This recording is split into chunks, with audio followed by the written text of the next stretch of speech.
Selamat pagi semuanya. Assalamualaikum warahmatullahi wabarakatuh.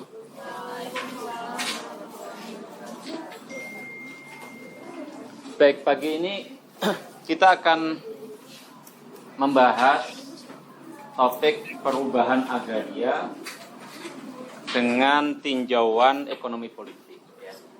Jadi minggu lalu saat kita kuliah via Zoom, kita sudah mengelaborasi bagaimana perubahan agraria itu terjadi ya. Tetapi perubahan agraria itu terjadi terutama karena faktor adaptasi ekologis. Iya enggak? Kalau ekosistemnya seperti ini, itu akan menghasilkan pola adaptasi dalam bentuk makroekosistem yang khas gitu ya. Lalu itu mempengaruhi sistem penguasaan tanahnya.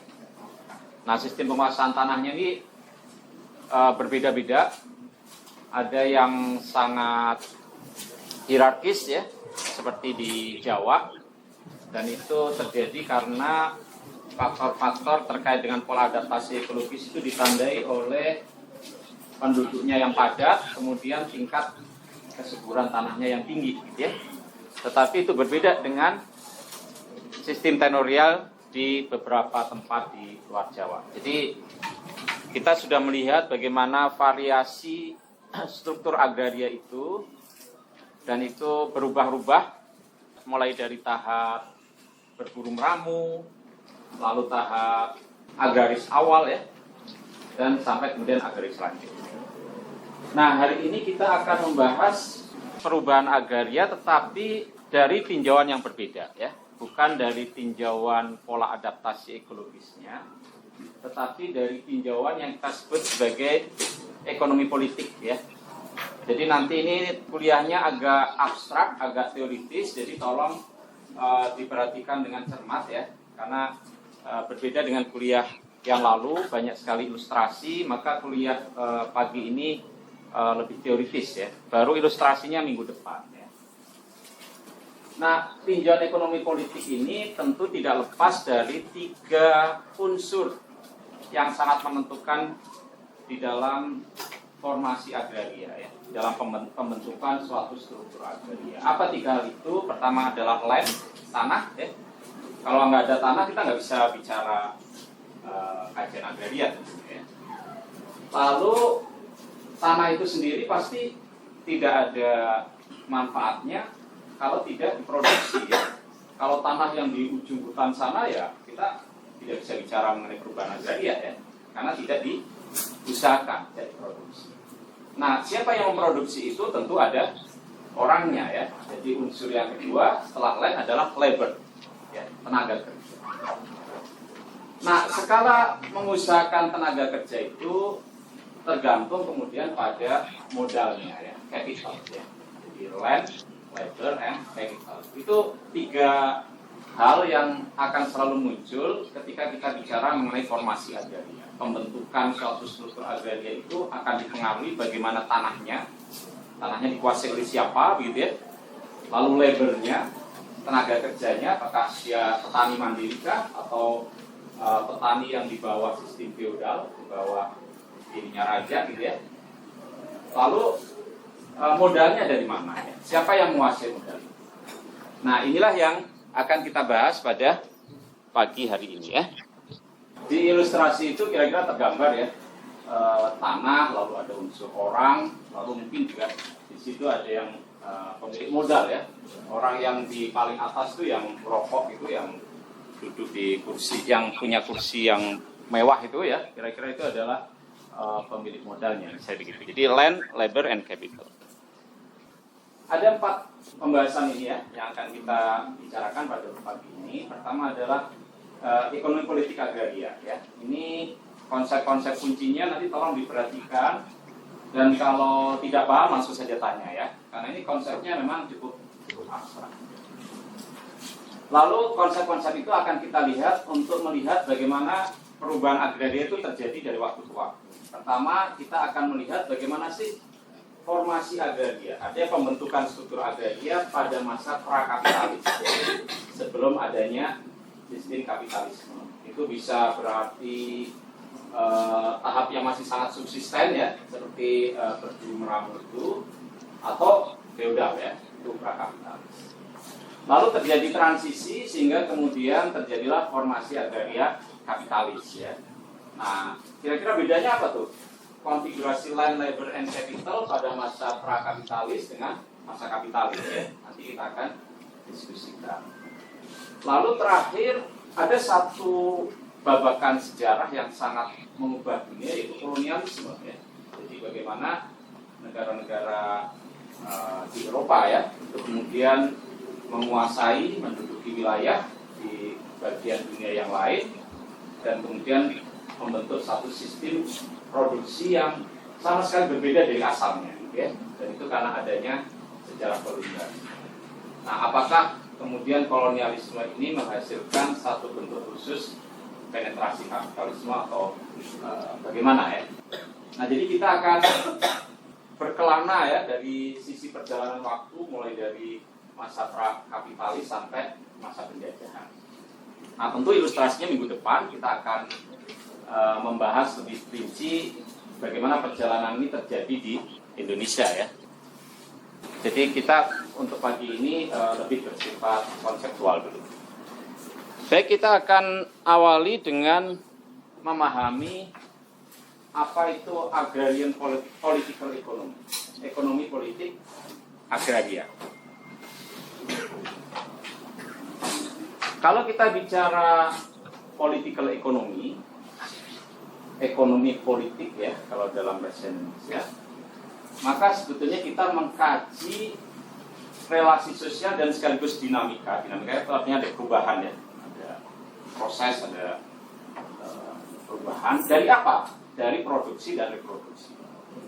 Jadi produksi satu kata kunci, reproduksi satu kata kunci lain ya. Nanti ini kita akan jelaskan apa maksud dari produksi dan reproduksi. Nah, political economy ini tentu sifatnya generik. Kita bisa bicara mengenai produksi untuk komoditas apapun, termasuk manufaktur ya. Jadi kita bisa bicara mengenai ekonomi politik energi, ekonomi politik tambang, ekonomi politik apapun gitu ya.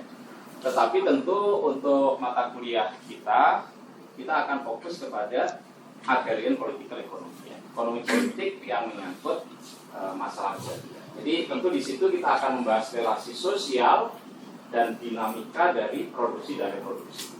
Jadi di dalam proses produksi dan reproduksi itu relasi sosialnya seperti apa, perubahannya bagaimana. Lalu juga membahas kepemilikan dan kekuasaan. Ya, itu definisi berikutnya.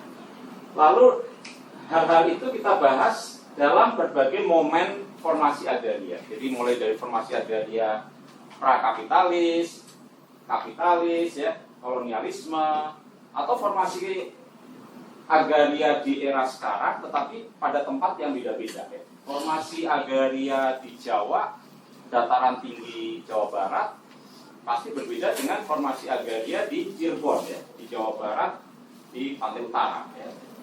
Nah, apa bedanya?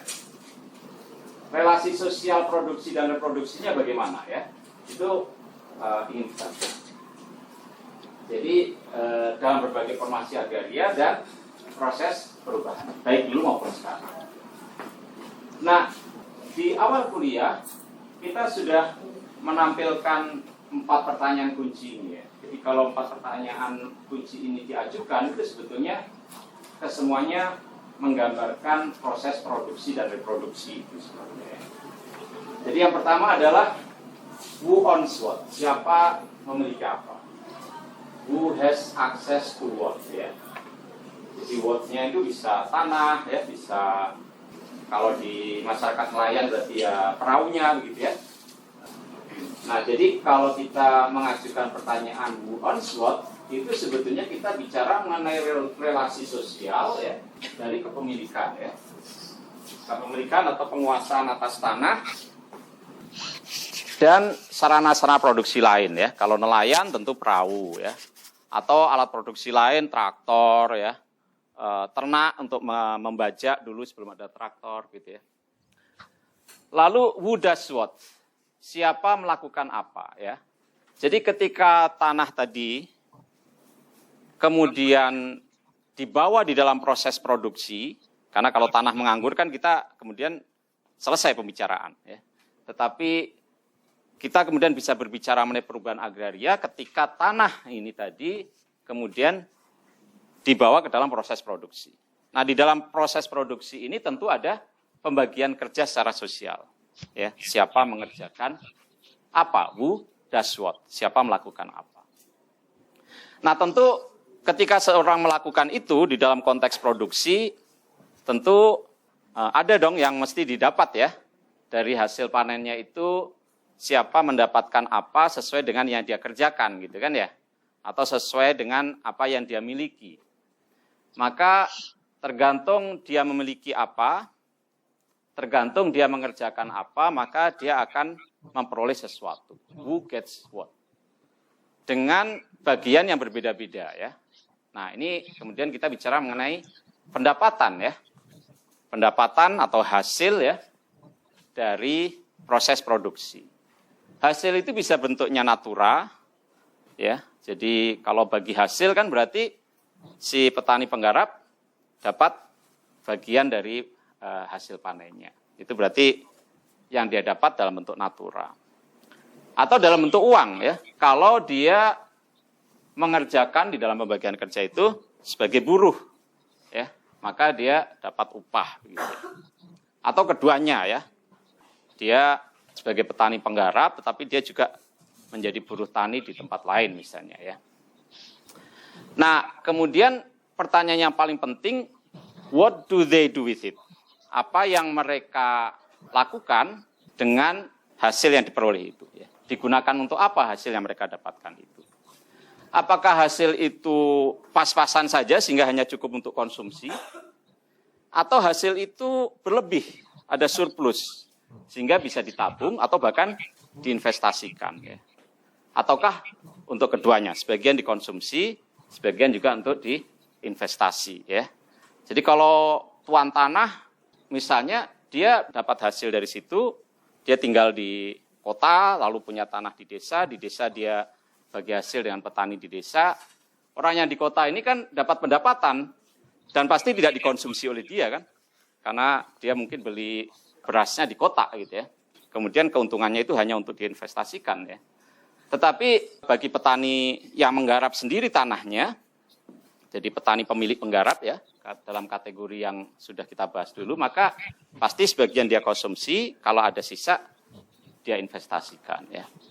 Nah, jadi ini kata kunci ya di dalam pendekatan ekonomi politik agraria. Mari sekarang kita membahas konsep ini satu persatu ya. Nah, tadi kita bicara land kalau dibiarkan saja tentu selesai pembicaraan ya. Kita tidak akan berdiskusi lagi. Tidak ada lagi perubahan agraria, tidak ada apapun di situ karena dia menganggur. Nah, tetapi kita kemudian bisa melanjutkan diskusi ini ketika land itu dibawa ke dalam proses produksi. Apa yang dimaksud sebagai proses produksi? Adalah suatu proses di mana ada pencurahan tenaga kerja untuk mengubah alam dalam rangka memenuhi kebutuhan hidup manusia. Jadi ada curahan tenaga kerja, mencangkul, menyiapkan tanah, ya, menanam gitu ya. Tergantung apa yang ditanam, bisa tanaman pangan, bisa tanaman perkebunan, bisa kapas untuk baju gitu ya. Yang semuanya itu dalam rangka memenuhi kebutuhan hidup manusia. Jadi di situ kemudian terjadi proses produksi ketika ada curahan tenaga kerja. Jadi di sini kita sudah melihat ada unsur labor ya yang dicurahkan di situ. Lalu kalau kita bicara produktivitas berarti jumlah barang yang dihasilkan oleh penggunaan kuantitas tertentu dari suatu sumber daya. Nah, kuantitas tertentu dari suatu sumber daya itu bisa saja tanahnya, ya, makin subur tanahnya makin produktif gitu ya. Atau curahan tenaga kerjanya gitu ya. Jadi makin intensif, maka produktivitasnya makin tinggi seperti di Jawa ya. Tanahnya sempit, tapi curahan jam kerjanya pasti akan lebih besar daripada sistem pertanian ekstensif ya di ladang berpindah itu ya. Jadi itu tergantung jenis sumber dayanya. Maka ukuran produktivitas itu bisa saja hasil panen perluas lahan. Kita bicara misalnya kalau 1 hektar bisa menghasilkan 3 ton, dengan 1 hektar bisa menghasilkan 8 ton, itu kan berarti produktivitasnya yang satu rendah, yang satu tinggi gitu ya. Jadi perluas lahan yang sama, hasil panennya berbeda. Atau berdasarkan curahan waktu ya. Jadi yang ini dengan teknologi yang lebih baik, maka curahan waktunya lebih efisien sehingga menghasilkan produktivitas yang lebih tinggi, misalnya begitu ya. Jadi itu ukuran produktivitas. Nah, yang juga penting untuk dipahami adalah di dalam produksi itu ada syarat-syarat produksi ya, condition of production ya. Ada syaratnya supaya produksi itu bisa terjadi. Pertama tentu bicara secara teknis ya. Inilah yang kaitannya dengan relasi teknis agraria ya. Kan kita di awal sudah bicara relasi teknis dan relasi sosio-agraria ya. Jadi kalau kita bicara secara teknis itu pada dasarnya kita sedang berbicara mengenai relasi teknis subjek agraria terhadap objeknya. Nah, relasi teknis ini mencakup misalnya peralatan dan teknologi.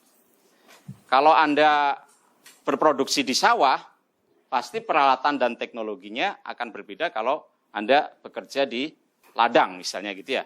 Kalau di sawah Anda butuh bajak gitu ya, tapi kalau di ladang Anda nggak perlu gitu ya. Jadi ada aspek-aspek teknis seperti itu. Lalu tentu ada tenaga kerja manusianya ya. Apakah terampil atau tidak, sehat atau sakit-sakitan gitu ya. Itu akan mempengaruhi pada produksinya ya. Kemudian tentu ada materialnya, natural material gitu ya. Jadi tentu tanahnya subur atau tidak, benihnya bagus atau enggak. Apakah benihnya itu jenis benih yang menghasilkan banyak panen atau benih yang tahan penyakit misalnya ya. Kan sulit sekali mau dicapai dua-duanya ya. Ada benih yang lebih tahan penyakit tetapi produksinya lebih rendah misalnya begitu. Jadi kayak gitu. Jadi tanah benih air ini tentu dengan tingkat kualitas yang berlainan. Airnya tercemar atau tidak, banyak mengandung unsur hara atau tidak, dan seterusnya. Jadi ini syarat teknis dari produksi. Nah, tentu kalau kita bicara hanya di syarat teknis, kita masuk di fakultas pertanian ya, di agronomi. Nah, yang menjadi penting di dalam konteks kita di mata kuliah kajian agraria adalah syarat sosialnya. Jadi selain syarat teknis, ada syarat sosial. Apa syarat sosial itu? Pembagian kerjanya, aturan tenurialnya, aturan penyakapannya, aturan maru, apalagi mertelu ya.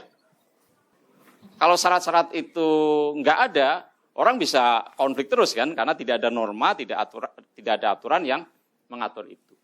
Baik aturan itu dipaksakan atau diterima secara sukarela. Ada juga aturan itu yang dipaksakan kan. Ketika raja menuntut kamu harus membayar upeti, itu kan dipaksakan sebetulnya. Tapi kan petani nggak punya pilihan. Gitu. Jadi pembagian kerja dan kerjasama inilah yang kemudian menjadi syarat sosial. Dan itulah yang menghasilkan organisasi produksi. Ya. Jadi suatu organisasi di mana produksi itu dimungkinkan. Itu berbeda antara di sistem feudalisme dengan di bawah penjajahan, ya, dengan di bawah kapitalisme, nanti berbeda-beda. Nah, syarat sosial yang lain adalah reproduksi, ya. Kemudian surplus, eksploitasi, dan akumulasi. Nanti kita jelaskan satu-satu ya. Kita mulai dari syarat sosial reproduksi. Pertama, seluruh syarat teknis dan syarat sosial ini, itu kan ada masa dia akan habis kalau tidak diperbarui. Tanah kalau tidak dipupuk ya pasti akan hilang kesuburannya.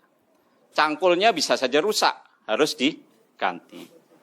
Manusianya harus makan, kalau enggak dia enggak bisa kerja. Manusianya harus sehat, kalau enggak dia tidak bisa menjadi komponen labor di dalam land, labor, and capital. Gitu ya.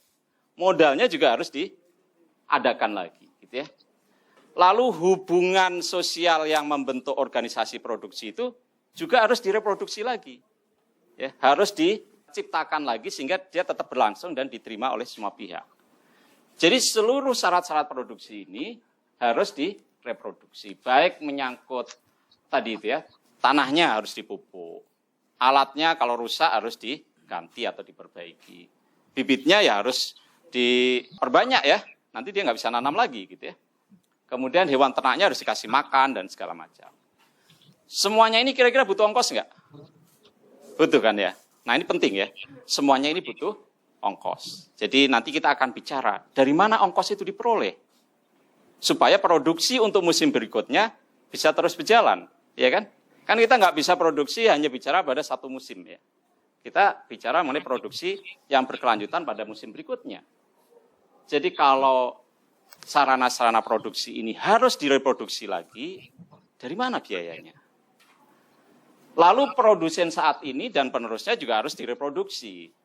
Petaninya sendiri harus makan. Petaninya sendiri harus punya kehidupan yang cukup. Kalau enggak, dia sakit, nggak bisa lagi produksi untuk musim berikutnya. Lama-kelamaan petaninya tua, sehingga kalau dia tidak menyiapkan generasi penerusnya, tidak ada lagi reproduksi pada labornya. Ini yang kita alami ya, ketika generasi muda makin berkurang minatnya di pertanian misalnya. Jadi ada satu komponen dari tiga itu ya, land, labor, and capital yang kemudian mengalami krisis reproduksi. Ya. Ini bukan reproduksi macam-macam ya, istilah reproduksi kan bisa ada kesehatan reproduksi dan segala macam ya. Tapi ini konteksnya reproduksi di dalam konteks bagaimana produksi di atas tanah dan sumber agraria lain itu dilakukan. Lalu relasi sosialnya itu juga harus direproduksi. Kalau kita tidak lagi punya jaminan untuk bisa menggarap tanah itu dengan sistem maro di musim tanam berikutnya kan terancam gitu kan ya. Atau petani pemilik tanah tidak ada lagi kepastian bahwa dia akan dapat penggarap, sementara dia tidak bisa lagi menggarap sendiri gitu ya, kan juga lahannya akan menganggur. Jadi relasi sosialnya itu terus harus dicipta ulang, artinya dipertahankan ya, diberlanjutkan. Gitu. Nah, ini semua butuh biaya. Maka ketika kita bicara reproduksi, ada 5 jenis biaya reproduksi ini ya. Pertama adalah consumption fund. Dana untuk makan, memenuhi kebutuhan hidup dasar maksudnya. Petaninya sendiri kan harus makan kan? Iya enggak? Kalau enggak kan nanti sakit, nggak bisa lagi bercocok tanam musim berikutnya. Kemudian ada yang disebut sebagai replacement fund. Dana untuk penggantian, bibitnya harus diganti, harus memperbaiki alat, traktornya butuh bensin gitu ya. Macam-macam ya, itu namanya replacement fund ya. Dana untuk menggantikan alat produksi yang sudah digunakan ya, supaya masih terus bisa dilakukan. Kemudian ada yang disebut sebagai generational reproduction fund. Anak-anak petani ini kan harus dijamin kehidupannya, kalau enggak ada yang meneruskan kan. Harus disekolahkan, dikasih gizi yang cukup, dilatih untuk bisa bertani begitu ya. Nah, itu juga butuh biaya, maka disebut generational reproduction fund. Jadi yang direproduksi adalah generasi produsen berikutnya. Lalu ada juga ceremonial fund. Ini kaitannya dengan relasi sosial. Ada arisan, kan harus dibayar. Kalau di masyarakat tradisional, habis panen ada pesta adat gitu ya, pesta panen ya. Kalau Anda ke Kaspuhan itu kan ada pesta-pesta yang penuh dengan atraksi, dan itu kan butuh biaya ya, ceremonial fund. Lalu ada fund of rent. Kalau Anda menggunakan tanahnya raja, Anda harus membayar upeti. Kalau Anda menyewa pada tanah orang, Anda harus membayar uang sewa. Kalau Anda bagi hasil, maka Anda harus menyerahkan sebagian hasilnya itu kepada si pemilik tanah. Jadi, supaya produksi itu terus berlanjut, maka harus ada proses reproduksi. Dan proses reproduksi tentu butuh biaya. Itu yang disebut sebagai reproduction cost. Di dalam sistem pedesaan ya, formasi agraria yang belum terdiferensiasi, di mana sumber pendapatan itu juga bertumpu dari bagaimana produksi di atas tanah itu gitu ya.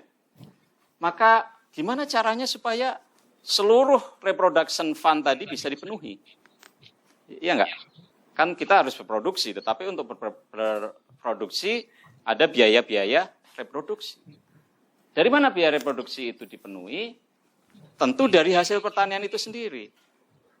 Kecuali kalau sistem agrarianya sudah terdiversifikasi ya. Desa-desa sekarang, terutama di Jawa, pendapatannya nggak murni dari pertanian saja ya. Ada yang berjualan, ada yang dapat kiriman dari anaknya yang kerja di kota, mungkin sebagian buka toko dan seterusnya. Tetapi asumsikan kita hanya punya hasil pendapatan dari pertanian itu sendiri, maka supaya biaya-biaya reproduksi tadi bisa dipenuhi, pertaniannya harus ada surplus. Harus ada kelebihan dari apa yang dikonsumsi sendiri. Ya. Jadi panennya itu misalnya 3 ton ya. Untuk makan selama 1 musim tanam ya, sehingga nanti panen lagi butuh misalnya 2 ton ya. Enggak nyampe lah, masa 2 ton ya. Tapi kemudian harus ada surplus, supaya dari surplus itulah biaya-biaya reproduksi lain itu bisa dibayar.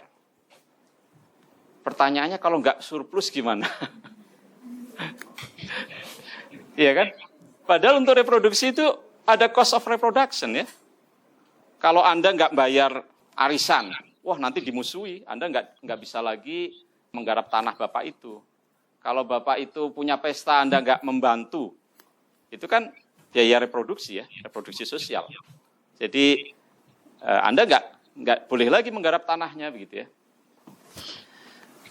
Nah, pada masyarakat yang subsisten, yang tadi saya bilang pendapatannya belum terdiversifikasi, dia hanya bertumbuh di pertanian itu dengan tingkat konsumsinya juga konstan, maka ya dari surplus itulah seluruh biaya reproduksi itu dipenuhi ya, mulai dari biaya ganti alat-alat produksinya ya, anak-anaknya dibiayai, lalu dana-dana seremonial untuk menjalin hubungan yang baik supaya aturan sosialnya ya itu bisa tetap berlanjut gitu ya.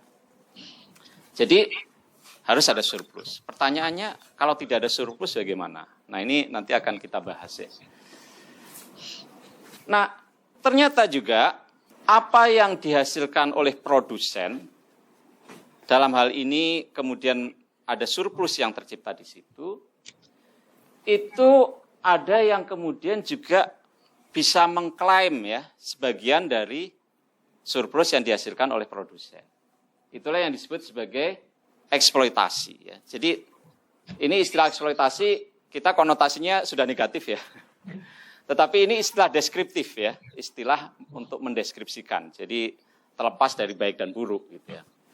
Jadi kalau ada petani menggarap tanah milik seseorang, maka pemilik tanah itu kan berhak untuk memperoleh sebagian dari surplus itu, yang disebut sebagai fund of rent tadi itu kan ya. Nah itulah yang disebut sebagai eksploitasi. Ya. Nah ternyata di dalam formasi agraria itu selalu ada relasi sosial yang disebut sebagai relasi sosial eksploitasi, di mana ada satu pihak yang lebih berkuasa itu bisa mengklaim sebagian surplus yang dihasilkan oleh petani produsen. Nah ini beda-beda ya, cara mereka mengekstrak surplus itu beda-beda. Pada masyarakat feudalisme, seperti contoh kemarin itu di Eropa, lalu di Jawa gitu ya, itu caranya adalah adanya kewajiban bagi petani yang menggarap tanah raja itu untuk menyisihkan sebagian surplusnya dalam bentuk upeti atau dalam bentuk kerja wajib ya kepada entah tuan tanah, entah otoritas agama, entah negara, entah rentenir ya, pedagang dan seterusnya ya. Jadi ada relasi yang semacam itu. Nah, inilah yang disebut sebagai fund of rent. Jadi kalau fund yang lain ini sebetulnya digunakan untuk mereproduksi dalam kepentingan si produsen sendiri. Ini kan dalam kepentingan si reprodusen sendiri ya. Kalau dia mengganti alatnya itu kan untuk kepentingan produksinya sendiri. Kalau dia mengeluarkan dana untuk anaknya kan untuk keluarganya sendiri. Kalau dia ceremonial fund itu kan juga untuk menjalin hubungan demi kepentingannya sendiri. Nah tetapi kalau yang ini sebagian dari surplus itu diberikan kepada pihak lain ya. Inilah yang disebut sebagai fund of rent ya. Itu bedanya ya. Jadi kalau di slide sebelumnya itu ada ini ya. Ini sebetulnya yang 4 pertama sebetulnya untuk kepentingan si produsen itu sendiri. lalu yang ini untuk pihak lain. Dan semuanya ini di dalam masyarakat yang belum terdiferensiasi harus dipenuhi dari hasil panennya itu. Jadi Anda bayangkan. Nah, ini adalah pertanyaan yang keempat. Tadi yang soal eksploitasi kan pertanyaan ketiga. Who gets what? Siapa mendapat apa ya? Yang mendapat ternyata adalah yang tidak berproduksi ternyata bisa juga dapat gitu ya. Itu kan relasi sosial eksploitasi. Nah, setelah dapat, hasilnya itu digunakan untuk apa? Nah, inilah soal akumulasi itu. Nah, orang yang mendapatkan surplus dari produksi petani di dalam sistem feudalisme, maka hasil eksploitasi itu tidak kemudian diinvestasikan supaya skala produksinya menjadi semakin besar. Di feudalisme nggak begitu. Ya.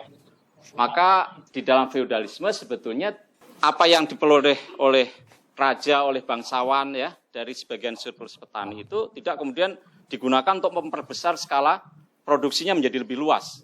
Ya. Tidak diinvestasikan lagi. Gitu ya. Tetapi apa yang dilakukan? Itu digunakan untuk membangun istana, ya, membangun gereja kalau di Eropa, atau membangun masjid kalau di kerajaan-kerajaan Timur Tengah dulu ya, mensponsori festival-festival seni, acara-acara keagamaan, begitu ya. Itu di dalam sistem feudalisme. Makanya total dari produksinya itu, sekerajaan itu ya tidak bertambah ya, konstan dia.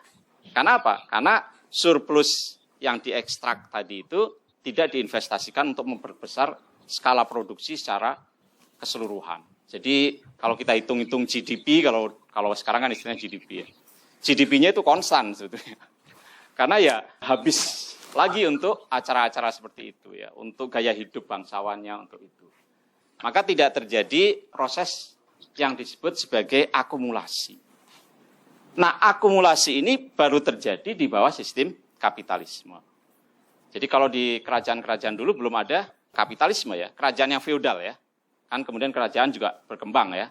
Lalu ada juga yang kemudian masuk ke sistem kapitalisme bahkan melakukan penjajahan. Tapi di dalam kerajaan feodal tidak ada akumulasi. Nah, bedanya dengan sistem kapitalisme adalah di dalam sistem kapitalisme apa yang diekstrak dari petani tadi, ekstraksi surplus tadi itu atau eksploitasi tadi itu kemudian diinvestasikan sehingga skala produksinya berkembang. Ya. Jadi ini ekstraksi surplus dari petani dan produsen lain digunakan untuk memperluas skala produksi, buka lahan baru, lalu menciptakan inovasi, membuat riset sehingga ketemu teknologi baru gitu ya, sehingga makin berkembang ya. Nah, itulah bedanya antara sistem feudalisme dengan sistem kapitalisme. Jadi semakin berkembang. Kalau di dalam sistem feudalisme konstan dia sebetulnya. Nah, di dalam sistem feudalisme seperti tadi disampaikan, ekstraksi surplus itu hanya dilakukan melalui mekanisme rente ya. Fund for rents. Itu aja sebetulnya ya. Jadi dalam bentuk natura ya, petani menyerahkan upeti ya, hasil produksinya itu sebagian diserahkan ke raja gitu ya, atau bangsawannya atau bekal gitu ya, atau uang ya, kalau sudah mengenal uang, atau tenaga kerja ya, dia menyerahkan tenaga kerjanya tanpa dibayar ya. Nah, kalau di bawah sistem kapitalisme itu, cara non-produsen bisa mengekstrak surplus dari produsen itu makin beragam. Dia bisa rent seperti yang sebelumnya. Dia bisa juga wage relation, jadi petani mempekerjakan buruh gitu ya, buruh tani. Lalu yang menghasilkan nilai manfaat kan sebenarnya si buruh itu, yang mencurahkan tenaga. Kan tadi kata kunci di dalam produksi kan curahan tenaga untuk mengubah alam sehingga bisa menghasilkan sesuatu yang memenuhi kebutuhan manusia. Siapa sebetulnya yang mencurahkan tenaga itu adalah tenaga kerja. Tetapi seringkali di dalam sistem perlindungan tenaga kerja yang buruk, buruhnya diupah rendah sekali kan, buruh karet, buruh sawit, sehingga kemudian ekstraksi surplusnya itu jauh lebih besar yang diperoleh oleh si pemodal, kan gitu ya.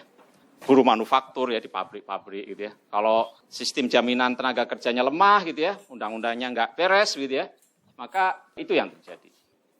Lalu juga term of trade ya. Jadi petani kalau beli pupuk sangat mahal, sementara harga jual produknya murah gitu ya. Kalau lagi panen raya harganya jatuh. Jadi term of trade-nya itu sebetulnya menguntungkan para pedagang-pedagang atau bukan produsen langsung. Petani yang menghasilkan padinya seringkali tidak berkuasa untuk menentukan harga komoditas yang dihasilkan, ya enggak? Kalau begitu panen harganya jatuh semua. Jadi term of trade-nya kadang tidak melindungi mereka. Gitu ya. Lalu pajak ya. Ya negara kan tidak ikut berproduksi. Tapi negara bisa mengklaim sebagian dari hasil produksi petani itu dengan cara pajak ya. Lalu kemudian kalau dia meminjam ke bank gitu ya. Atau meminjam ke tengkulak, ada bunga dan segala macam. Jadi ada interest on loans ya. Jadi bunga atas pinjamannya ya. Jadi kita bisa melihat di sini bahwa pada dasarnya manfaat ekonomi dari tanah itu tidak akan terjadi kalau tidak ada curahan tenaga kerja untuk memproduksi. Ya. Tetapi begitu dia diproduksi, yang berhak untuk mengklaim hasil produksinya itu bukan semata-mata pihak yang mencurahkan tenaganya kan, tetapi ada pihak-pihak yang lain. Nah disinilah nanti teman-teman perlu peka ya. Kadang petani itu berada pada posisi itu. Dialah yang sebetulnya berkontribusi menjadikan tanah yang semula menganggur itu ya, itu menghasilkan suatu, tetapi begitu dia sudah menghasilkan suatu, seringkali margin yang diperoleh itu kecil sekali ya. Jadi kalau dalam analisa usaha tani bisa dihitung nih, pajak yang Anda bayar berapa dan segala macam. Sehingga kalau di total kok kecil sekali marginnya ya. Kira-kira begitu. Sehingga kemudian kita penting untuk memahami ini semua. Kita sekarang masuk ke sejarahnya ya. Kalau tadi konsepnya, sekarang kita masuk ke sejarah. Bagaimana sih kemudian formasi agraria di masa prakapitalis? Jadi kita bicara mengenai bagaimana produksi reproduksinya ya. Itu seperti apa ketika pada tahap prakapitalis. Nah, ini kita kembali kepada 4 pertanyaan tadi. Jadi kalau di dalam masyarakat subsisten ini yang masih awal ya, masih berburu meramu atau pra-agraris lah ya, atau awal sekali masa agraris gitu ya, itu biasanya tanahnya adalah common property, hak milik bersama ya, di ladang berpindah kan masih begitu ya, dan seringkali digunakan secara nomadik ya, kalau dia berburu meramu ya, pindah-pindah gitu ya, mengikuti jelajahnya hewan yang diburu, mengikuti di mana panen di hutan gitu ya, jadi masih hak milik bersama. Sehingga diferensiasi sosialnya tidak ada sebetulnya ya. Semua mengerjakan hal yang sama. Tidak ada kelas pemilik, tidak ada kelas buruh. Semuanya sama-sama karena tanahnya milik bersama ya. Nah, pembagian kerjanya bagaimana? Pembagian kerjanya karena dikerjakan sama-sama belum terdiferensiasi sebetulnya. Paling kalau ada pembagian itu ya menurut gender. Kalau perempuan mengerjakan ini, laki-laki yang berburu ya, perempuan yang meramu gitu ya, yang mengolah gitu ya. Jadi masih sangat sederhana. Atau berdasarkan generasi ya. Di dalam masyarakat tradisional biasanya anak muda itu belum dapat peran sosial yang cukup besar ya. Jadi pembagiannya biasanya juga ditentukan oleh generasi. Lalu siapa yang mendapatkan kalau sudah diproduksi itu? Kalau sudah berburu dapat hewan, siapa yang dapat? Biasanya di masyarakat itu ya distribusinya egaliter karena semuanya mengerjakan sama-sama ya. Kalaupun ada perbedaan mungkin ya menurut gender atau menurut generasi ya. Sehingga di sini kalau kita bicara lantas hasilnya itu untuk apa ya? Ya dari sisi cost of consumption maka reproduksinya sangat sederhana. Kan masyarakat itu konstan ya. Gaya hidupnya nggak tinggi. Jadi reproduksi dalam konteks consumption fund-nya ya simple saja. Jadi karena konstan. Meskipun mungkin itu dibedakan ya menurut gender atau menurut generasi. Lalu replacement-nya seperti apa? Tadi kan kita bicara mengenai replacement fund. Ya sangat minimal ya. Karena namanya masyarakat berburu meramu kan alatnya nggak canggih amat. Nggak ada bensinnya, nggak ada apa gitu kan ya. Jadi replacement fund-nya juga minimal ya. Tapi mungkin seremonialnya tinggi ya. Di masyarakat tradisional itu banyak sekali upacara adat, ada macam-macam gitu ya. Jadi sebagian dari apa yang diperoleh itu lalu mereka gunakan lebih banyak untuk seremonial ya, untuk ritual, untuk praktek-praktek kultural ya, yang itu biasanya juga dibedakan menurut gender. Jadi kalau kita lihat formasi agraria pada masyarakat subsisten, kira-kira seperti ini ya. Nah ini kemudian berubah di bawah sistem feudalisme. Jadi kalau di bawah sistem feudalisme, ini sudah mulai terbentuk kelas-kelas yang hierarkis ya. Sudah terbentuk siapa yang menguasai tanah. Dan ini berkembang karena di dalam tahap ini, tahap agraris ini, itu manusia sudah menemukan teknologi untuk domestikasi. Pertaniannya sudah menetap, karena pertanian sudah menetap, muncul isu kepemilikan. Tanah yang kita garap terus ini milik siapa kan begitu ya. Lalu ada domestikasi juga hewan ya, orang sudah berternak lagi, tidak berburu ya. Kemudian ada pertambahan jumlah dan kebutuhan penduduk. Lalu ketika itu terjadi juga beriringan dengan munculnya kerajaan, munculnya negara, ada kota-kota ya, ada budaya urban. Inilah yang kemudian menghasilkan sistem feudalisme. Nah, di dalam sistem ini kembali ke 4 pertanyaan tadi ya. Nah, di sini kita bisa lihat kemudian ada 2 kelas ya.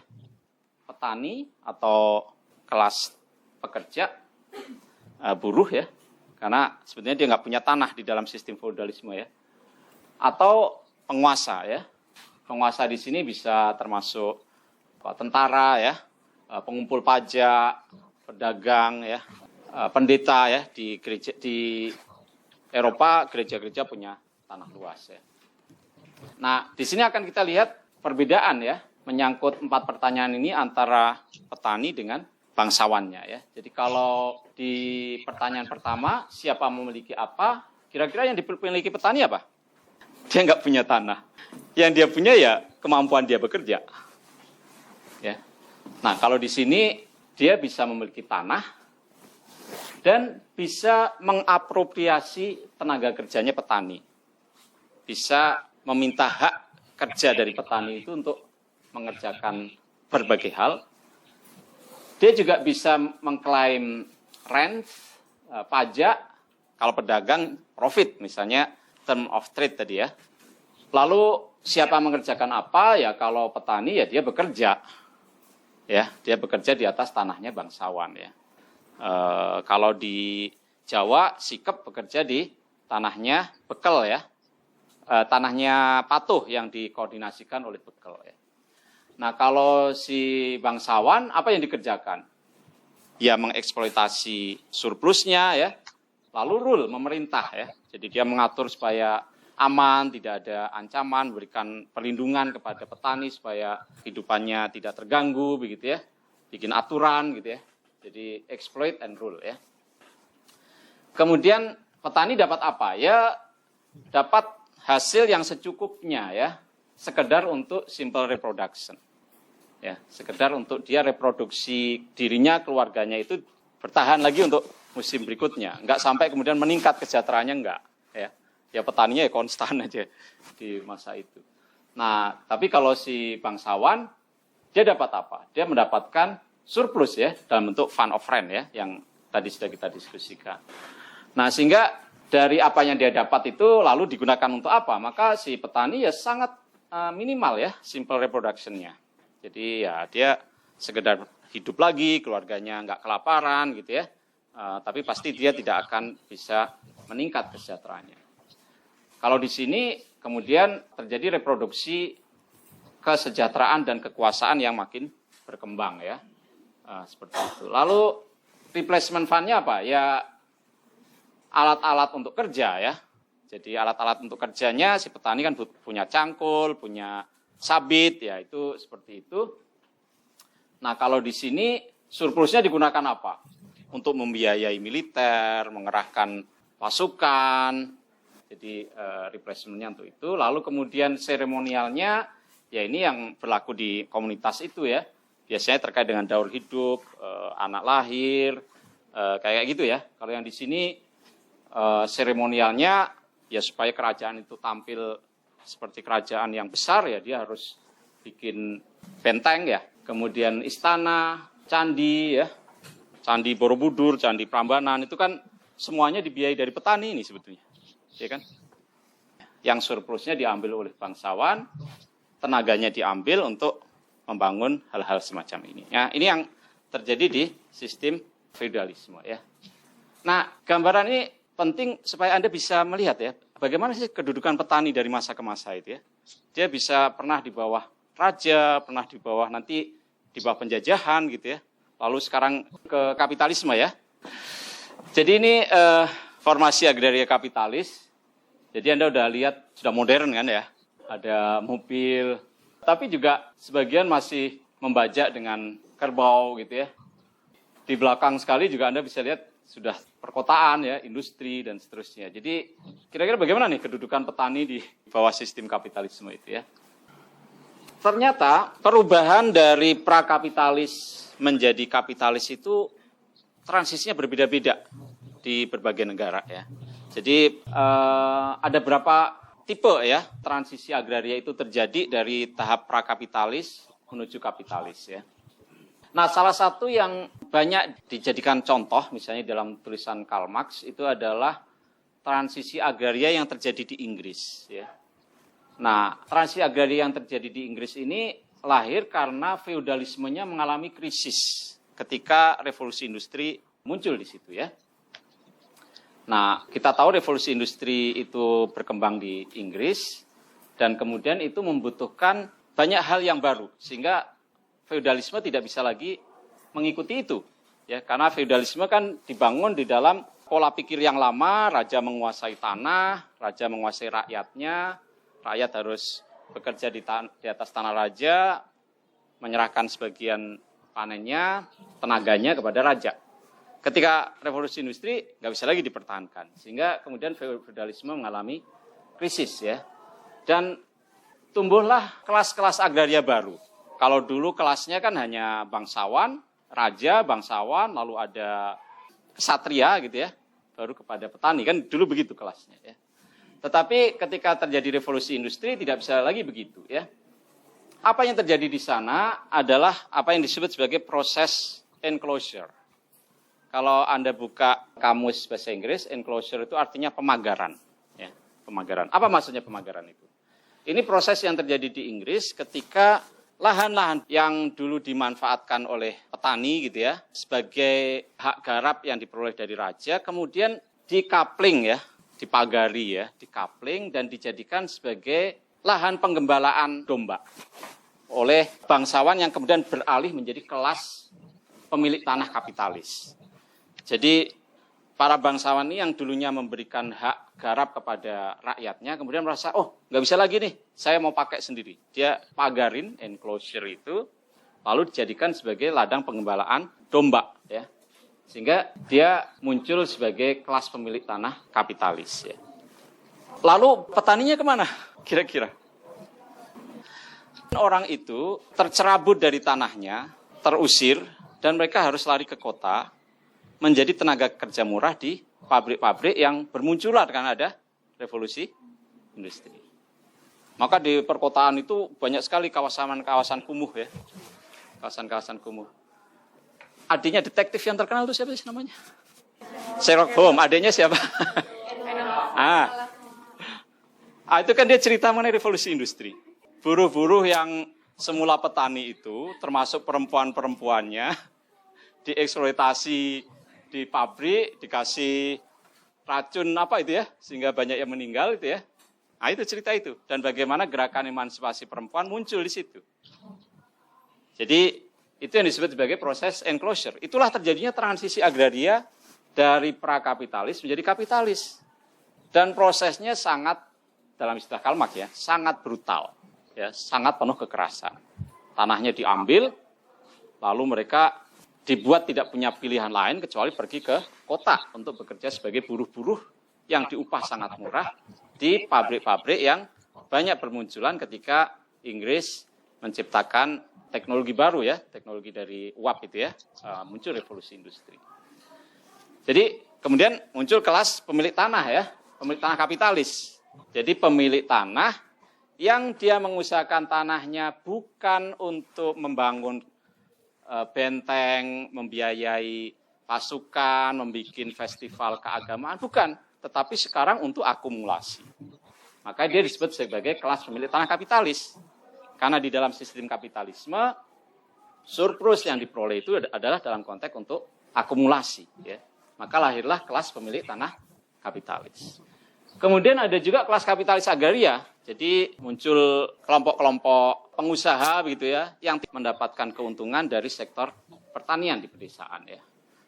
Dan ada kelas buruh tak bertanah ya, karena mereka kemudian dicerabut dari lahannya dan kemudian mereka menjadi kelas buruh yang tak bertanah. Mereka inilah yang kemudian dalam istilahnya Karl Marx ketika menjelaskan transisi agraria di Inggris ini, Reserve Army of Labor ya.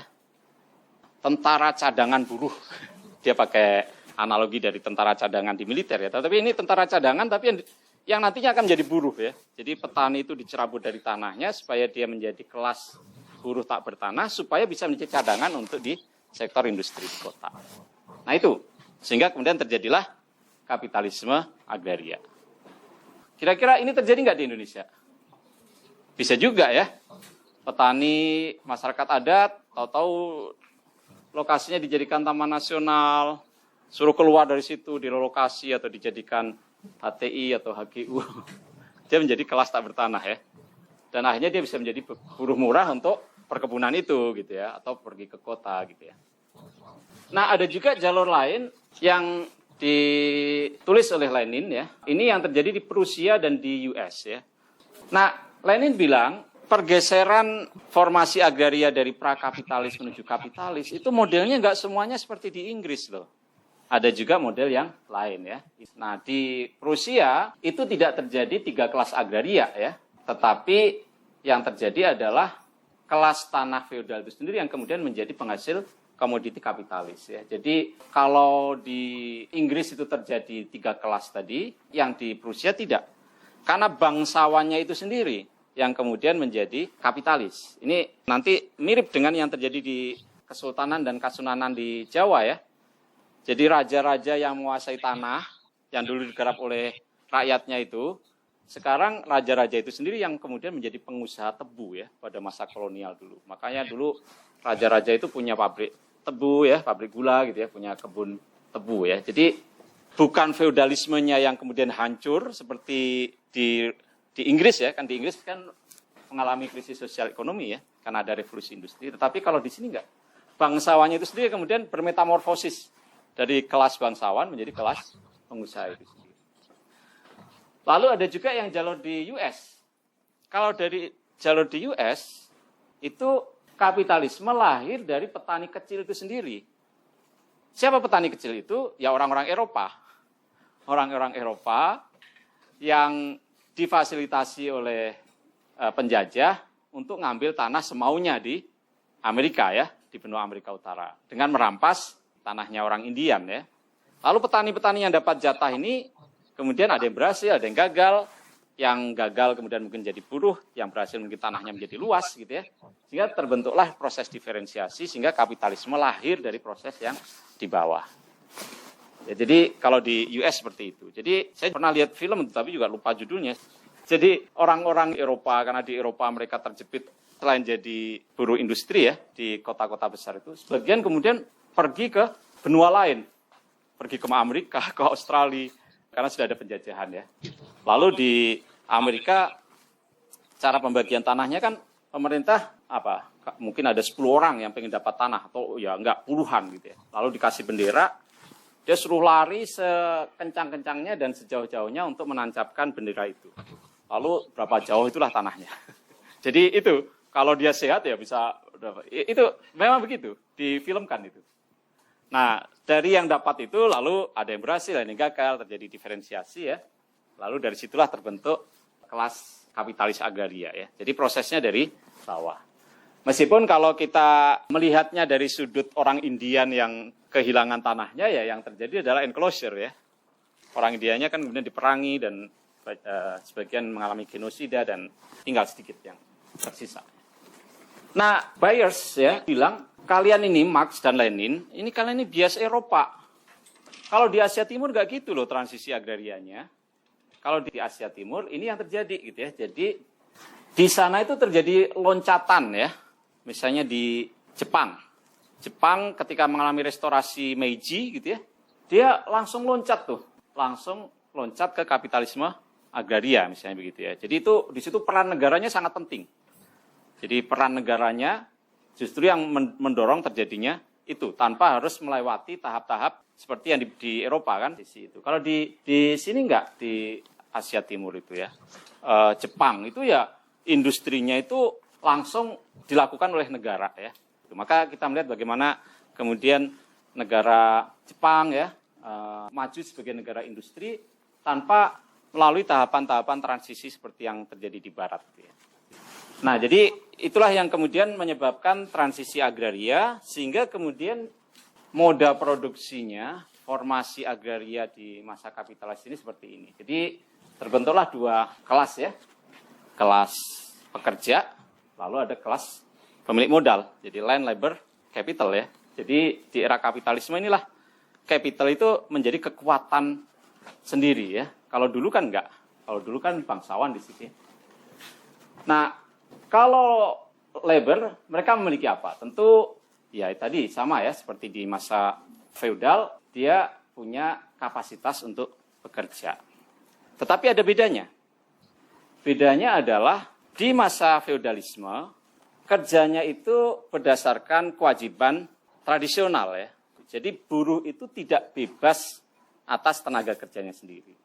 Dia bekerja itu atas kewajiban dari bangsawan sebagai imbalan atas tanah yang bisa dikerjakan. Lalu dia tidak bebas juga atas tenaga kerjanya karena dia wajib melakukan kerja pada waktu-waktu tertentu untuk bangsawan. Nah, di masa kapitalisme itu, labor itu bebas untuk menggunakan tenaga kerjanya ini untuk apa? Mau kerja boleh, mau nggak kerja boleh gitu ya, mau tiduran boleh, rebahan boleh kan gitu. Tetapi dia bisa menjual tenaga kerjanya itu. Itu bedanya ya. Kalau di feudalisme nggak bisa tuh, nggak bisa. Tetapi dia mendapatkan bagian dari tanah yang dia garap. Tetapi di bawah sistem kapitalisme, labor itu merdeka. Dia punya kebebasan atas tenaga kerjanya sendiri. Termasuk untuk menjual tenaga kerjanya itu sendiri sebagai pekerja upahan ya. Nilainya tentu tergantung pada kompetensi, pengalaman, portofolio, jenis pekerjaan, dan seterusnya ya. Tentu pemilik modal ini punya sarana produksinya, punya pabriknya, punya perkebunannya, punya alat-alat beratnya, punya tanahnya, begitu ya.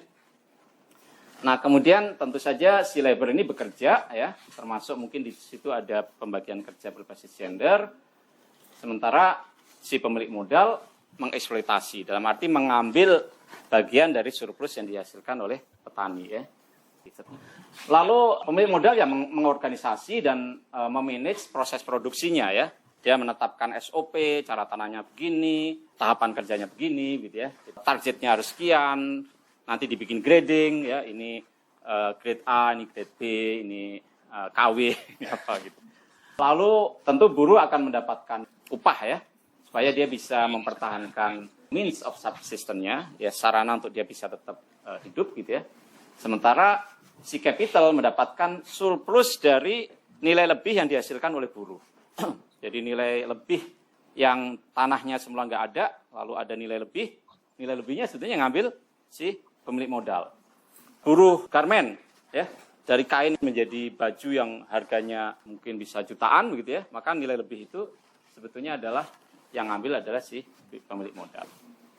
Sementara buruhnya ya akan dibayar sesuai dengan gaji yang ditetapkan. Mau yang dihasilkan itu harganya nanti mahal atau murah, tidak ada lagi kaitan. Tapi kemudian nilai lebihnya ini yang mengambil adalah si pemilik modal. Lalu digunakan untuk apa ya? Tentu kalau buruh ya sekedar untuk simple reproduction saja. Ya, supaya dia bertahan hidup ya. Kan jarang juga buruh itu yang kemudian bisa meningkat ya. Kecil lah ya. Nah, kalau pada pemilik modal, biaya konsumsinya itu juga simple reproduction, tetapi pada level kesejahteraan dan konsumsi yang tinggi. Kan pemilik modal gaya hidupnya berbeda toh. Jadi dia juga melakukan biaya konsumsi juga, tetapi itu dalam rangka simple reproduction pada level yang lebih tinggi ya. Kemudian apa yang harus digantikan? Tentu kaitannya dengan reproduksi harian dia ya. Dia butuh makan, butuh ongkos transport pergi ke pabrik, butuh macam-macam itu ya, lalu juga anaknya harus disekolahkan dan seterusnya. Jadi itu sebagian yang dia peroleh di sini digunakan untuk konsumsi dan replacement. Nah, ini yang berbeda di sini ya. Jadi kalau di kapitalisme, replacement-nya itu yang digantikan adalah skala produksinya diperluas ya. Expanded reproduction or accumulation. Jadi diinvestasikan ya. Bikin pabrik baru. Kan begitu ya. Kalau kapitalisme kan keuntungan itu kalau diam itu sebenarnya rugi. Kan gitu ya. Keuntungan itu harus diinvestasikan supaya skala produksinya menjadi makin meluas ya. Jadi terus begitu akumulasi. Makanya growth gitu ya. Sehingga kemudian apa nggak ada batasnya ya. Emang bumi kita ini tidak memiliki batas kalau semuanya harus didorong untuk growth itu ya. Nah ini silakan coba dibaca. Kira-kira setelah kita diskusi tadi itu ya konsep-konsep, kira-kira inilah perasaannya petani.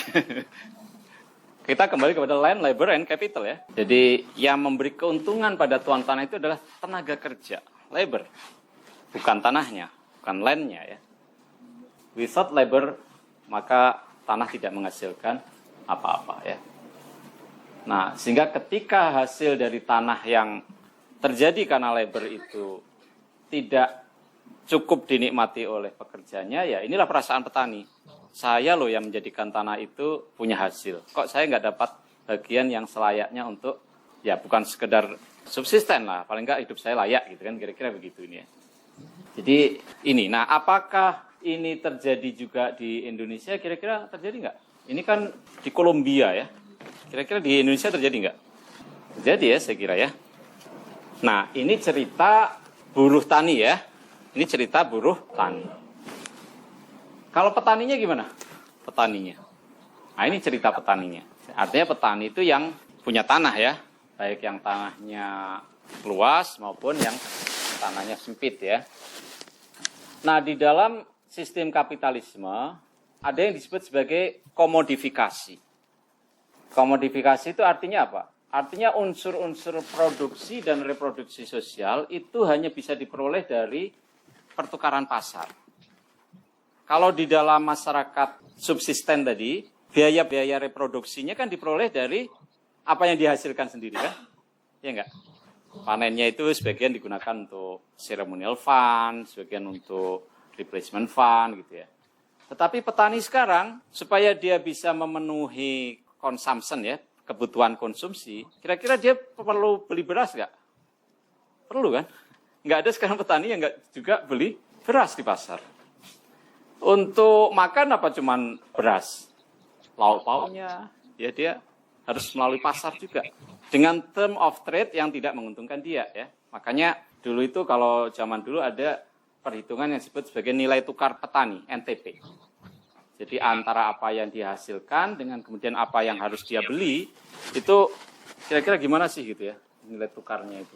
Ternyata kondisinya juga nggak bagus gitu ya. Nah, apalagi di dalam sistem kapitalis, di mana untuk kita menggantikan alat juga harus beli ke pasar. Untuk memulihkan kesuburan tanah harus beli pupuk di pasar. Kalau dulu dengan shifting cultivation kan tinggal pindah aja kan. Dibakar ya subur lagi gitu ya. Sekarang semuanya itu harus diperoleh melalui pasar yang kontrol harganya tidak bisa diiniin oleh petani. Pupuknya lebih mahal daripada nanti yang dihasilkan ya. Jadi seluruh reproduksi sosial termasuk unsur-unsur produksinya ya. Tanahnya sekarang harus nyewa begitu ya. Kalau dulu kan dapat dari bangsawan misalnya gitu ya. Sekarang harus nyewa. Kalau di dalam ladang berpindah itu kan tanahnya komunal. Si rumah tangga bisa dapat hak pakai di situ. Sekarang tanahnya harus nyewa misalnya. Jadi terjadi proses komodifikasi itu sehingga kedudukan petani makin sulit tuh. Nah, inilah yang kemudian menyebabkan terjadi diferensiasi kelas ya.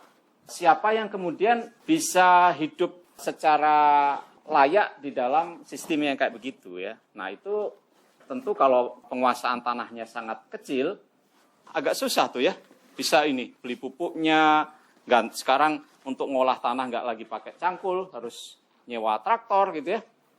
Ya kalau dia punya traktor enak ya. Bahkan dia bisa menyewakan. Mungkin dia masuk dalam petani kapitalis ya. Tapi yang nggak punya, petani menengah atau miskin, tentu dia harus keluar ongkos untuk replacement fund ya. Tanahnya, penyuburannya keluar ongkos untuk penyiapan lahannya, dia keluar ongkos untuk nyewa traktor ya. Nah, sehingga kemudian terjadilah diferensiasi kelas ini. Nah, ada petani kapitalis ya, petani yang dia punya tanah, punya modal untuk beli traktor gitu ya, bahkan mungkin bisa punya huler ya untuk penggilingan padi ya. Nah, sehingga dia bisa mengakumulasi aset dan mereproduksi diri dalam skala lebih besar. Jadi awalnya dia cuma punya 3 hektar, lalu karena surplusnya besar, dia investasikan untuk bangun toko pertanian, jual pupuk, jual pestisida, gitu ya. Lalu mungkin tahun berikutnya beli tanah lagi ya, beli penggilingan padi ya. Jadi reproduksinya kemudian meluas ya, expanded reproduction. Jadi reproduksi dari skala usahanya kemudian meluas. Inilah petani kapitalis ya. Lalu ada juga yang disebut sebagai petani menengah ya. Ini kemudian menjelaskan kenapa di kuliah awal ada data BPS itu ya. Kenapa ada yang jatuh kelas, ada yang naik gitu ya. Kan waktu itu jumlah rumah tangga petaninya berubah-ubah ya. Dari 2003 ke 2013 ya waktu itu ya. Nah, jadi mungkin ada petani menengah yang kemudian bisa naik kelas, dia reproduksinya menjadi lebih meluas skalanya. Ada yang kemudian jatuh ke sini. Ada yang bisa bertahan ya. Jadi yang petani menengah ini dia mampu mereproduksi diri sebagai kapital tetapi konstan ya skalanya sebelumnya. Jadi dia nggak miskin amat, punya tanah 1 hektar ya, tapi musim berikutnya ya masih segitu lagi. Jadi itu petani menengah ya. Karena di dalam sistem yang terkomodifikasi ini dia masih bisa menjangkau itulah ya. Dia masih bisa punya surplus cukup karena tanahnya 1 hektar untuk beli pupuk dan segala macam sehingga dia tidak rugi-rugi ya. Ya konstan lah. Jadi ini simple reproduction. Kalau di sini expanded ya. Jadi skala usahanya kemudian mengalami perluasan. Ada yang petani miskin ini ya, yang terlalu kecil ya, burem, 1 hektar, bahkan mungkin kurang, 1 hektar. Kalau 1 hektar untuk sawit ya itu kecil sekali ya. Jadi untuk dia bisa bertahan sebagai tenaga kerja dalam usaha tani itu sendiri mereka harus berjuang. Harus ngoyo istilah Jawanya. Dia kalau dalam bahasa yang lain self-exploitation, mengeksploitasi diri sendiri dengan kerja lebih keras, lebih lama, karena tanahnya terbatas, harus bertani juga serabutan di tempat lain gitu ya. Karena itu harus survival itu ya. Jadi dia sama reproduksi sederhana, tetapi di sini pada skala yang konstan, menengah, tetapi dia reproduksi sederhananya itu demikian menggencet sebetulnya ya. Jadi simple reproduction squeeze, dia untuk bisa reproduksi sosialnya itu, keluarganya tetap bisa makan dan seterusnya itu dia harus berjuang keras itu. Nah, ada juga yang kemudian gagal sehingga kemudian dia terpaksa menjual tanahnya sama sekali, lalu dia tidak lagi menjadi kelas petani tetapi kelas buruh tani ya. Jadi tidak punya tanah sama sekali. Jadi ini ilustrasinya ya. Setelah dia menghasilkan itu ternyata banyak sekali ya reproduction cost yang harus diambil ya. Jadi sebagian hasilnya untuk membeli input supaya bisa nanam untuk musim berikutnya. Kan ini reproduction untuk replacement ya.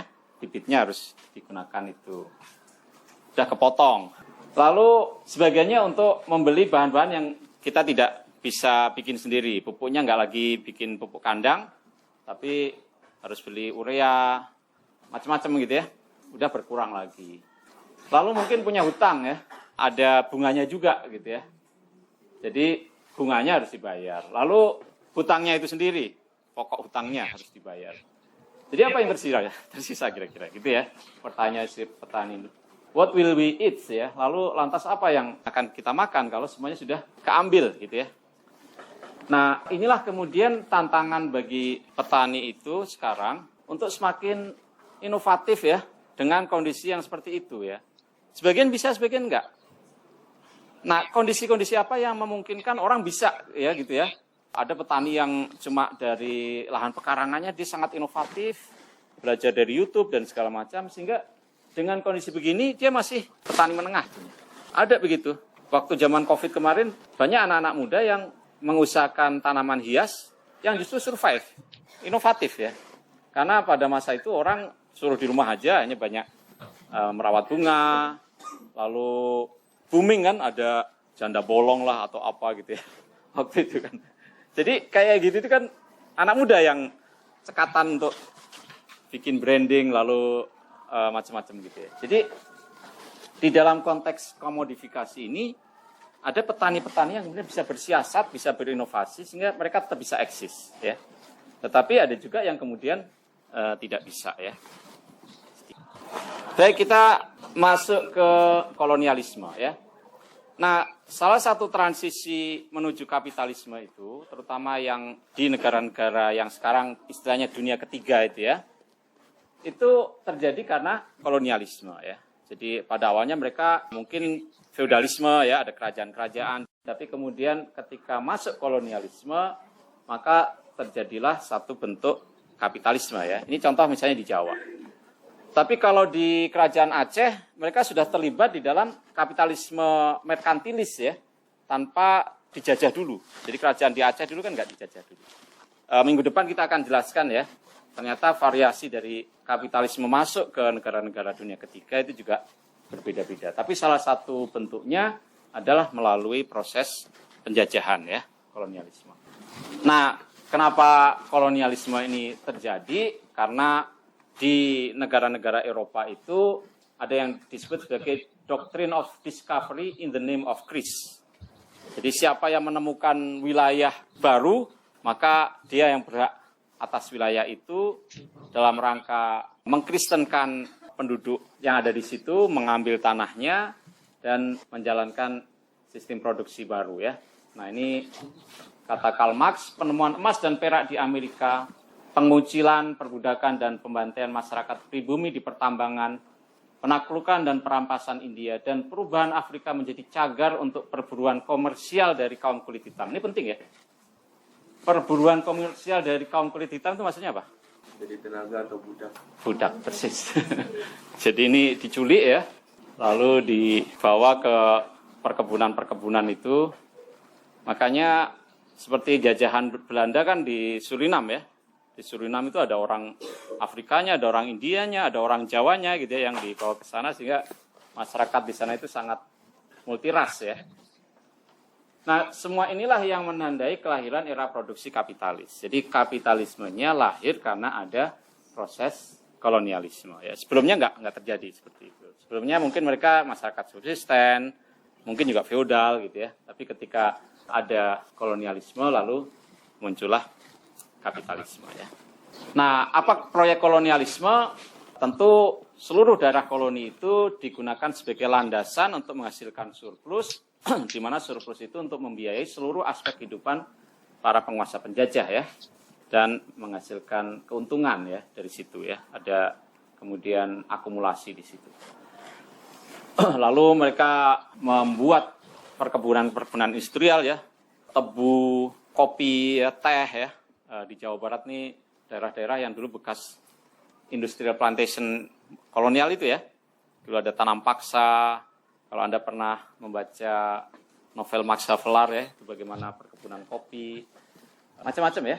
Di Jawa Timur, di bagian pesisir utara Jawa yang tanahnya dominan sawah itu tebu gitu ya. Ada pabrik-pabrik gula gitu. Di mana buruhnya dikontrol, lalu seringkali mereka juga memanfaatkan institusi tradisional supaya bisa mendapatkan tanah dan mendapatkan tenaga kerja ya. Nanti kita akan bahas di kuliah minggu depan bagaimana hak kaum bangsawan atas tanah dan orang yang ada di situ itu kemudian diambil oleh perusahaan perkebunan itu.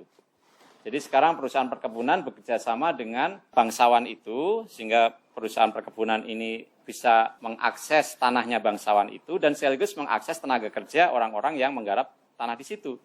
Lalu si pengusaha ini mengharuskan kamu harus mengatur supaya sawah yang ditanam di situ diatur. Ada masa tebu, kalian tanam sawah di sini, lalu di sini giliran tebu, nanti sawah itu dengan putaran yang diatur gitu ya.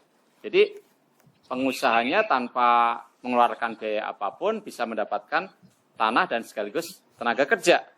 Padahal itu adalah norma tradisional ya, tapi kemudian dimanfaatkan oleh pengusaha. Jadi ini bukan kapitalisme murni, Karena kalau kapitalisme murni pasti dia menggaji buruhnya kan. Tapi ini enggak. Dia mendapatkan buruhnya berdasarkan ikatan kewajiban si buruh kepada bangsawan lama ya. Tapi sekarang dimanipulasi untuk perkebunan tebu misalnya ya. Lalu bentuk-bentuk pertanian subsisten ya tentu kemudian dihancurkan supaya beralih kepada sistem produksi kolonial itu ya. Kemudian petani-petani yang ada semakin diinkorporasi kepada sistem pasar global ya. Petani-petani lada ya. Ini yang petani mandiri ya, beda dengan petani di Jawa. Petani-petani lada yang dulu membuka tanah karena dibiayai oleh pengusaha, lalu mereka menjadi petani mandiri. Makin lama diikat ya di dalam sistem pasar global ya. Lalu kemudian ada banyak sekali rezim tenaga kerja di wilayah kolonialisme. Ada yang perbudakan seperti yang tadi Anda contohkan, ada yang kuli kontrak, ada yang kemudian juga tenaga kerja keluarga seperti petani-petani lada di Aceh. Jadi di bawah sistem kolonialisme itu ternyata labor regime-nya juga macam-macam. Ada yang kerja paksa dalam bentuk perbudakan, ini kemudian dimensinya berbeda-beda ya. Kalau perbudakan berarti antara budak dengan tanahnya itu sama sekali terpisah ya. Budak tidak punya hubungan sama sekali dengan tanahnya, itu bukan tanahnya begitu ya. Jadi ini komplit ya, separation of producer from means of production. Lalu apakah ada paksaan ekstra ekonomi? Iya ya. Kalau dia tidak mau menjalankan maka bisa digantung, bisa dihukum fisik ya. Lalu apakah tenaga kerjanya itu mendapatkan upah yang dia bisa menjual tenaga kerjanya itu secara bebas? Tentu tidak, karena dia terikat ya. Jadi dia bukanlah model labor di dalam sistem kapitalis yang dia merdeka atas tenaga kerjanya sendiri dan dia bisa menjualnya. Ya. Tentu budak nggak punya itu ya. Dia nggak bebas atas dirinya sendiri ya. Dan seterusnya ya. Jadi ini ada kewajiban untuk menyerahkan tenaga, ada upeti, ada kontrak yang dimensinya ini bisa beda-beda. Kemudian ada tenaga kerja yang semi proletar, jadi dia misalnya terikat pada hutang gitu ya, sehingga dia sebetulnya tidak punya kebebasan untuk menjadi tenaga kerja bebas ya. Lalu ada petani, lalu ada yang proletar sama sekali, artinya buruh tidak punya tanah. Di sini dia karena tidak punya tanah sama sekali berarti ya aspirationnya itu komplit. Lalu tidak ada extra economy forces ya. Jadi dia bekerja atau tidak bekerja itu aturannya adalah aturan ekonomi ya. Kalau ini kan aturannya bukan aturan ekonomi, perbudakan kan. Jadi dipaksa karena dia jadi budak. Kalau ini ya kalau kamu kerja saya bayar, kalau enggak ya enggak saya bayar. Jadi tidak ada kekuatan ekstra ekonomi. Tetapi kekuatan ekonominya itu kan sesungguhnya sangat memaksa sebetulnya. Nggak ada pilihan lain gitu ya. Ya udahlah mau kerja meskipun dibayar murah gitu ya. Nah, apakah buruh tani ini punya kemerdekaan atas tenaga kerjanya sendiri yang bisa dia tukar dengan upah? Ya jawabannya iya ya. Yang di sini. Jadi ini sudah sistem kapitalis ya yang di sini. Kalau yang ini sistem kapitalis tapi yang berwarna penjajahan ya kayak gini nih. Jadi itu kira-kira variasi dari rezim tenaga kerja di era kolonial. Nah ini kenapa penting, karena nanti ketika kita bicara kuliah minggu depan, kita akan menunjukkan bagaimana ini terjadi di Indonesia ya. Ini slide terakhir, di bawah kolonialisme tentu negara Eropanya tumbuh pesat, kapitalisme industri makin berkembang karena surplusnya dibawa semua ke sana gitu ya. Sementara di daerah jajahan ada kerusakan sosial ekologis, kemiskinan, ketimpangan ya, dan seterusnya.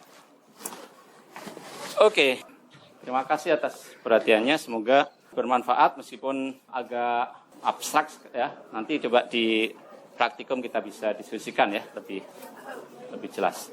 Demikian saya akhiri. Assalamualaikum warahmatullahi wabarakatuh.